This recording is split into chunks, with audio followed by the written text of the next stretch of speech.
remember the antidote to suffering and hardship. It's easy to run past this part to get to the more mentally stimulating counsel, but we have to remember that prayer is the great prescription for ailments in a post-Genesis 3 world. Prayer, all too often, is our last resort, our big red button that we unlock and hit only when the situation has reached DEFCON 1.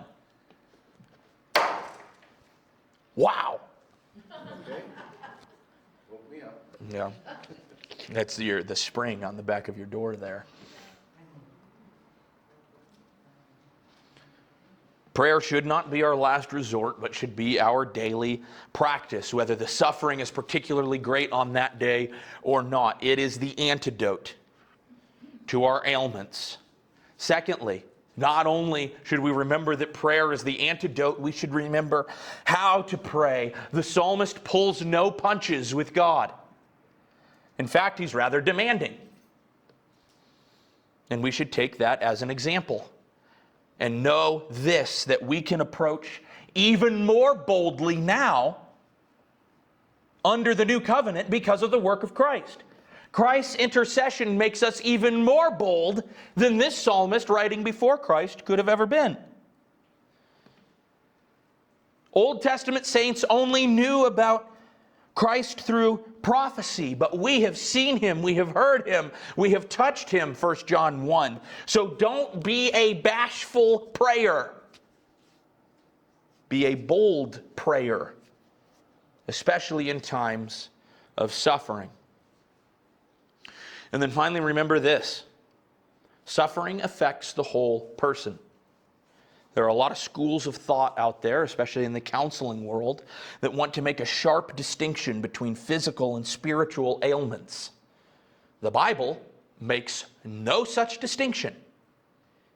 They go together.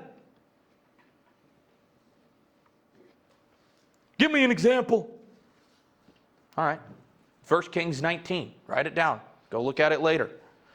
Elijah was suffering greatly at the hands of the prophets of Baal, the wicked king Ahab and his demon-possessed wife Jezebel. So Elijah goes and brings his complaint to God. And he says, Lord, would that I die. And this is literally what God says. Okay, this is the Daniel translation. Elijah, chill. Relax, buddy. Hey, you're being a little dramatic. Here's what you're going to do. Go to this cave and take a nap. When you wake up, I'll have some food for you. Eat it, take another nap. And then when you wake up, see how you feel. So begrudgingly, Elijah goes and takes his nap and hopes that he won't wake up from it. He does. And there an angel arrives to minister to him with bread and meat and water. He eats, goes back to sleep, wakes up, and is like, yeah, I don't know what got into me. I was feeling a little crazy there, and goes back to his ministry. What's the lesson of Elijah in 1 Kings 19?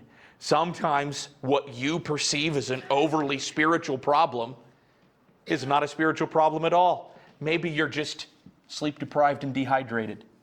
And the Bible supports that.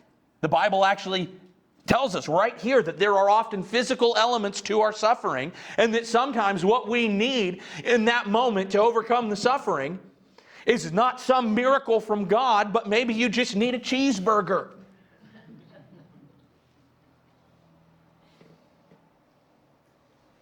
If then suffering affects the whole man, the solution must also involve the whole man.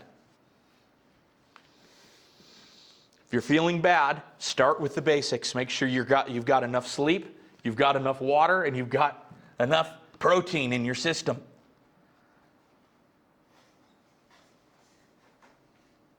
This is often the way that the Lord will minister to you in your suffering, in the simple steps of caring for your physical ailments.